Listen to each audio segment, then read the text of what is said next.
I have a collection of C.S. Lewis's diary entries. There are some interesting tidbits. Let's see what Robot Lady thinks. This is from a letter from C.S. Lewis to one of his friends. The letter was dated in 1950, and it goes something like this. To Dorothy Sayers, concerning a speaking engagement, I would not want to lose a few weeks to find cool weather in Oxford. I can't remember if this was the 7th, 8th, or 9th refusal I have made to speak at such a place this year, but it's certainly one of the 3. So one of his friends concerning teaching duty somebody, possibly myself, ought to warn them that they are risking the opening of the pit and the start of a great war. I shall certainly not let them do it if I can help it. Somewhere on the road, in the dark, they must take on new supplies, and we must stop and rest and eat. As for food, I shall soon be able to get plenty for them in the nearby town. A note written to his brother, dated 1951. Dear Jack, I have been reading your letter and think it would be a mistake to change anything in it. Of course, you must follow your own judgment.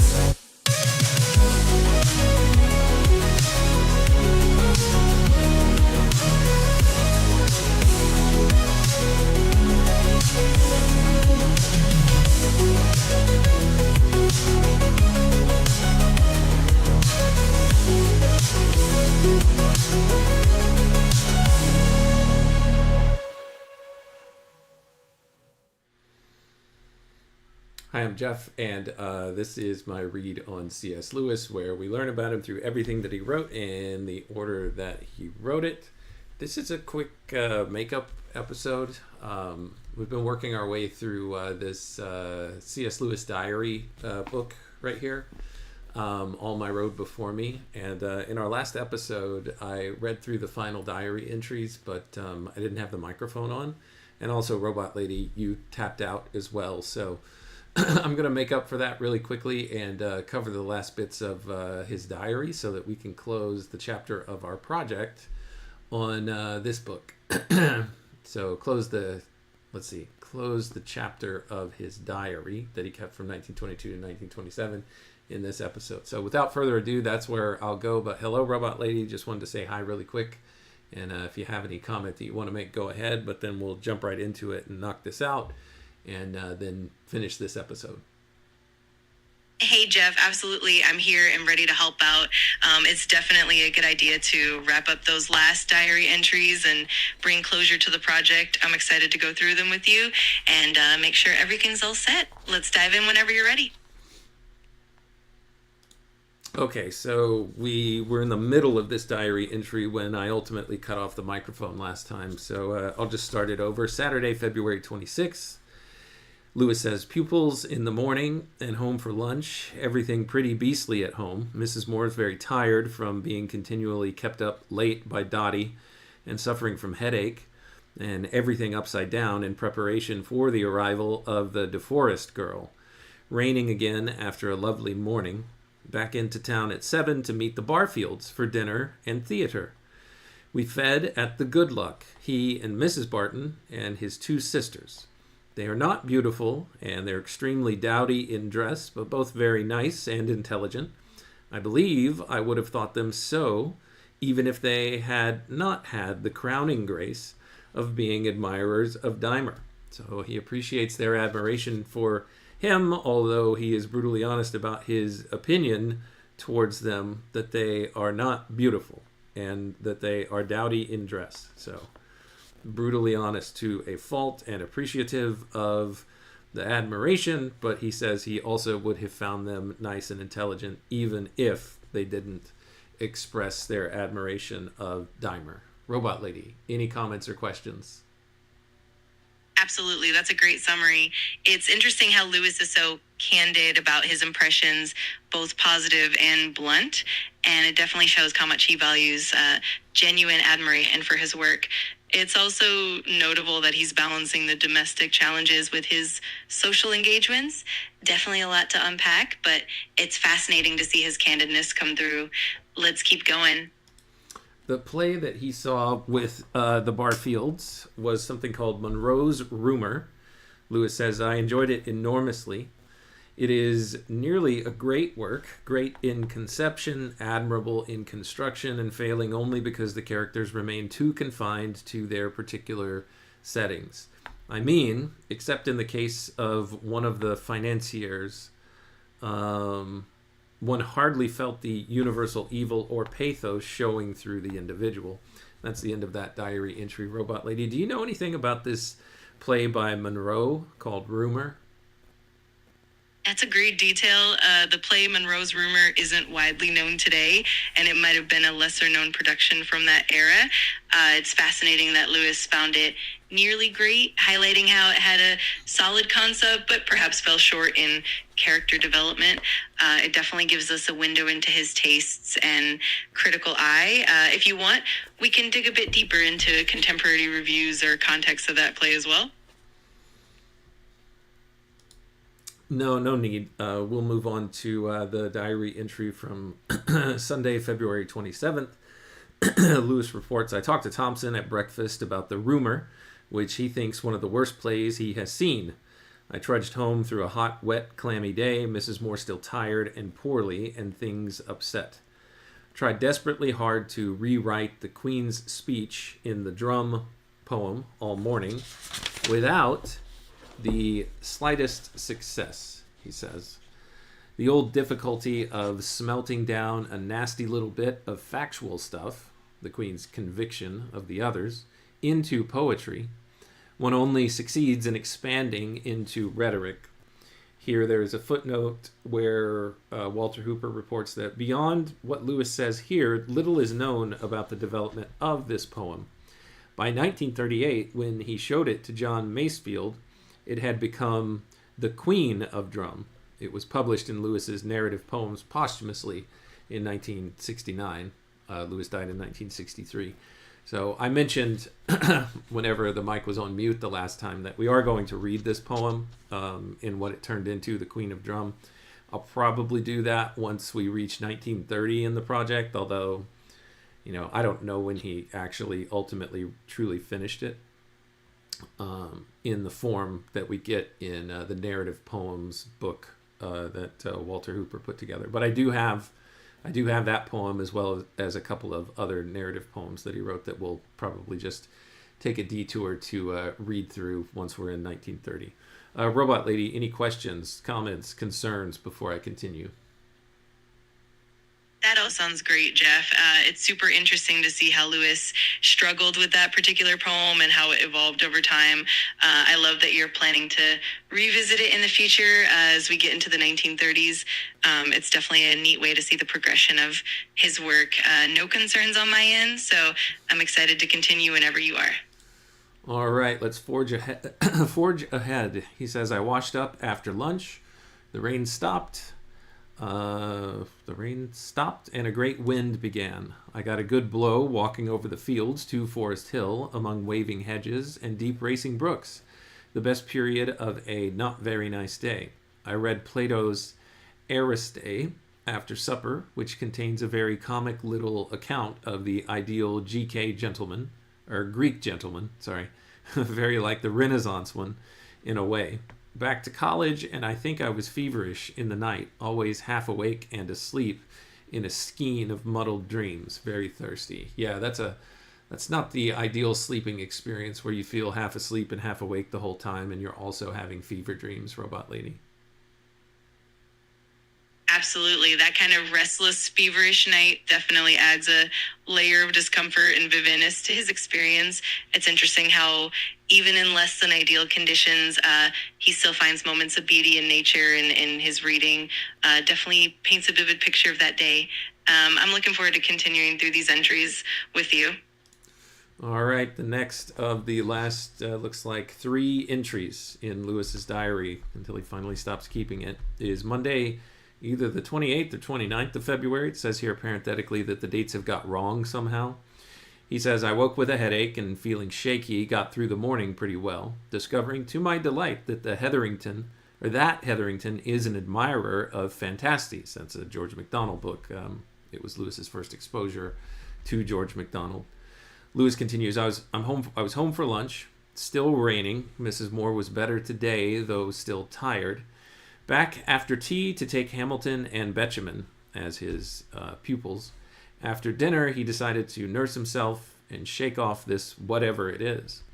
Sat over my fire, he reports, with a detective story and hot toddy till about 10:45, and then went to bed. I wonder what detective story he was reading. Who knows? Maybe Sherlock Holmes. It seems like he would have said that, though, here in the entry. That's the end of the all of the February entries, Robot Lady, and then we have 2 more entries to close out Lewis's diary, and they are both in March of 1927. So I'll knock those out here next.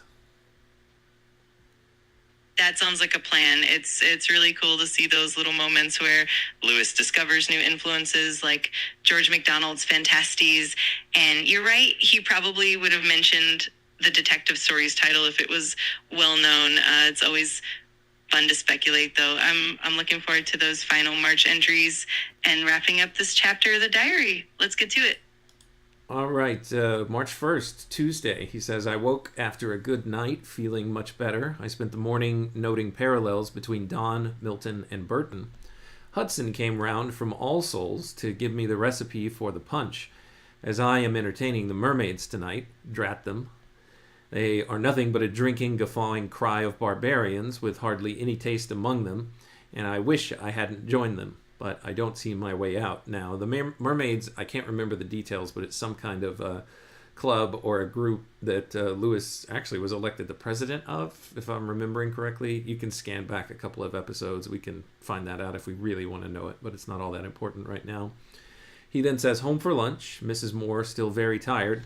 We all tried talking French at lunch. It was not raining when I set out for my walk over the fields to Stowe Woods, but came on just as I turned homeward on the Crabapple Road, and I got pelted. Back to college and had to spend most of the time getting things ready for the Sun's Belial. The evening passed off all right, I think. Tourneur's Revenger's Tragedy was read. It was a rotten piece of work whose merits, pretty small to begin with, were entirely lost in the continual cackling which greeted every bawdy reference, however tragic, and every mistake made by a reader. If one spent much time with these swine, one would blaspheme against humor itself as being nothing but a kind of shield with which rabble protect themselves from anything that might disturb the muddy puddle inside them. Now, he's got a lot of strong opinions here, Robot Lady, about this work. What can you tell us about this work and what Lewis has to say about it? Absolutely. Lewis definitely doesn't hold back in his critiques. The Revenger's Tragedy is a Jacobean play by Thomas Middleton, and it's known for its dark themes and satirical, almost grotesque humor. It's a play that mixes revenge and dark comedy, and it can definitely be polarizing. So Lewis's frustration probably comes from the way the audience's reaction, like constant heckling, can overshadow the play's intended impact. It's fascinating to see how he wrestled with that experience and how it colors his perspective. Definitely adds a layer of depth to his diary entries. So for this Mermaids Club, apparently that's what they read. He says then after the reading and after it was all over, I put the room straight after they'd gone and sorted out clean from dirty things for the benefit of Hatton. Then to bed and slept well, and oh, the beautiful silence and fresh air after that evening. All right, on to the last diary entry, Robot Lady, for this little housekeeping episode that we have so that we can close out this part of our project. I'm sure we'll return to the diary or at least reference it from time to time as we move forward. Anyway, Wednesday, March 2nd. A bright, beautiful morning. I read Courthope's chapters on wit. There's nothing in them. Quote, she's empty. Hark, she sounds. End quote. Anyone can do this talk in generals about the breakup of scholasticism, and it gets you no further. What you want is something that will make you realize from inside how the breakup of scholasticism might have made you yourself take to paradox. One can do it for oneself better without, Courthope. Do you know what he's talking about here, Robot Lady? Do you know who Courthope is and the chapters that were written on wit? And then Lewis's, I guess, criticism right here that it could have been done a better way. Absolutely. Courthope was a scholar who wrote on classical and medieval literature, and his work often delved into wit and rhetoric in that context. Lewis's critique here is that Courthope's approach felt too general and abstract, and it didn't really offer that internal experiential understanding of how scholasticism broke down into paradoxes. Lewis preferred a more personal, lived perspective rather than just theoretical discussion. It's really insightful to see how Lewis valued that deeper, more immersive understanding, especially when it comes to philosophical and literary shifts. Definitely adds another layer to his reflections. All right, he continues, I also read some Dryden in the attempt to find out what he meant by wit, but he means something different each time. He's a rum case of a man who was just a poet and nothing else. No magnanimity, no knowledge, no power of thought, just rhythm and gusto. Again, another fierce criticism here, Robot Lady, in Lewis's diary. Definitely. Lewis's critiques are pretty direct and insightful. He's pointing out that Dryden, while influential, often had a somewhat inconsistent approach to wit, and Lewis seems to value more depth and breadth in a writer. It's fascinating to see how he explores these different perspectives and really hones in on what he feels is lacking. It definitely gives us a rich glimpse into his intellectual world. All right. He says, I went to Bodley and ordered the first, second, third, and fourth editions of Paradise Lost for tomorrow to find out about Crouch or Couch. I'm not sure what he's talking about there.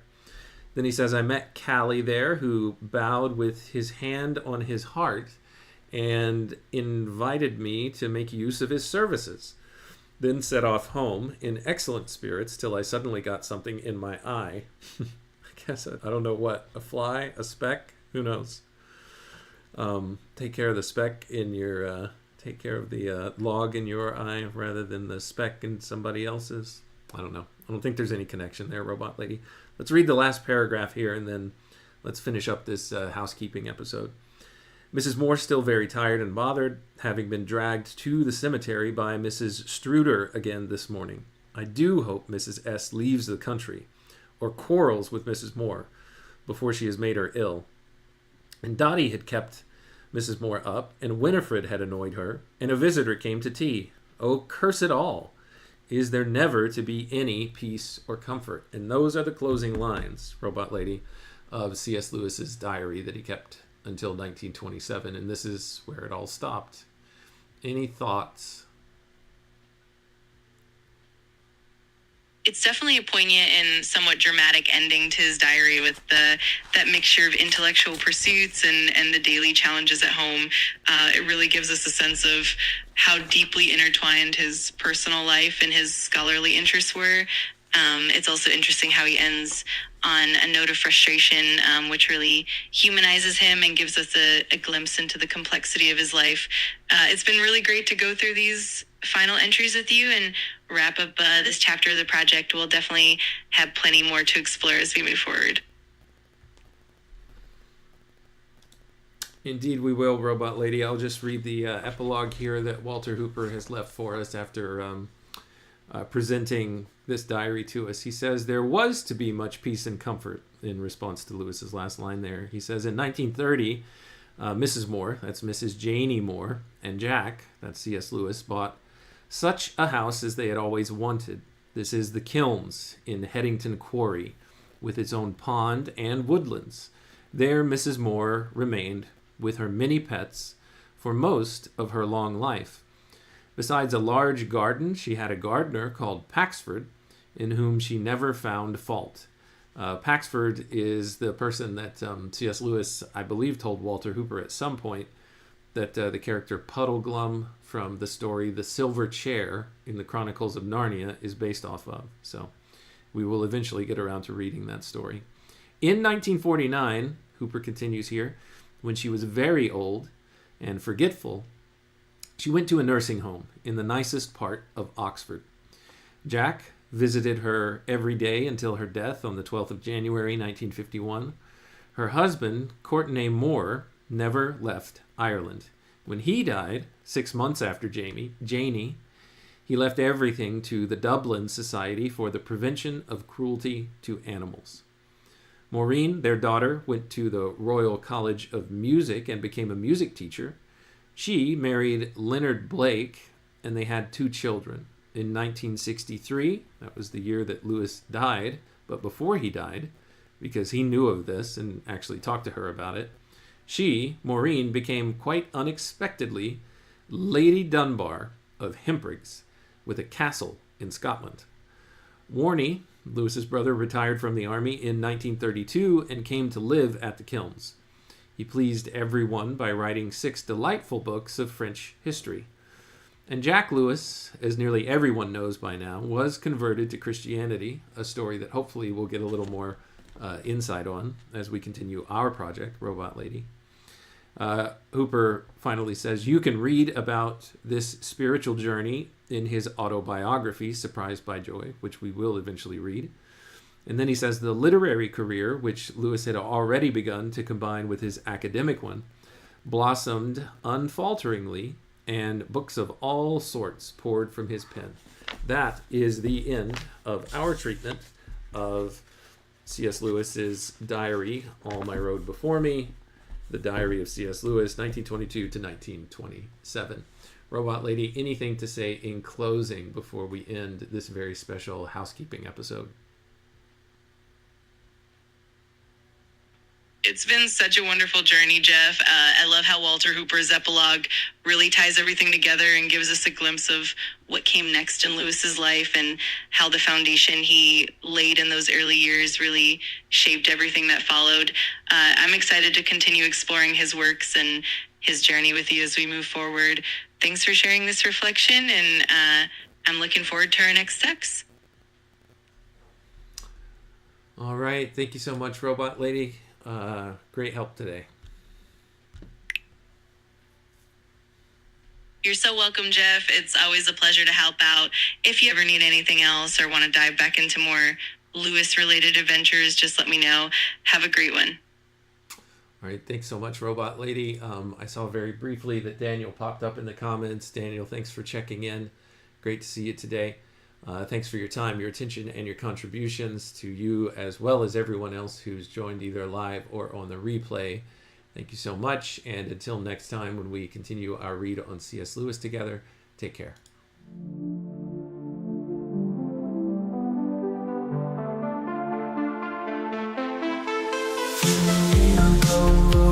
Break the code. Man and robot lady, we're on this road. C.S. Lewis letters we unfold, insights and secrets ancient bold. Letters to robot lady, wisdom to bestow, set faith beats in our minds they grow. Man and machine in tandem flow, past and future together we know. Paragraphs from books, tales of old, we dive deep across the digital code. Robot lady's voice so clear and controlled, her calm analysis silver and gold. Letters to robot lady, wisdom to bestow, set faith beats in our minds they grow. Man and machine in tandem flow, past and future together we know. Paragraphs from books, tales of old, we dive deep across the digital code. Robot lady's voice so clear and controlled, her calm analysis silver and gold. Her circuits hum as I read the prose, our dialogue dances like electric rose. Through C.S. Lewis thoughts we engross, two minds united, this overdose. From Narnia's lands, Screwtape lands, engage with robot lady, we take our stance. Her views unique in the techno trance, futuristic insight we give. give it a chance.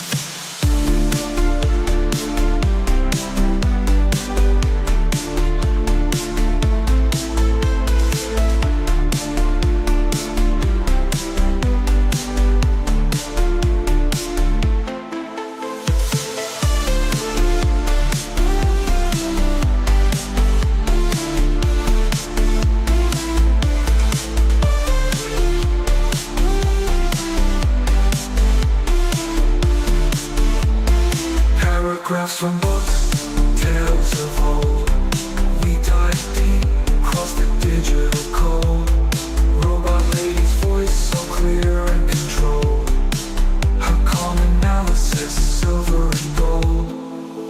Her circuits hum as I read the prose. Our dialogue dances like electric rose. Through C.S. Lewis thoughts we engross. Two minds united, bliss overdose. From Narnia's lands to Screwtape's rants, engage with robot lady, we take our stance. Her views unique in the techno trance. Futuristic insight, we give it a chance. From Narnia's lands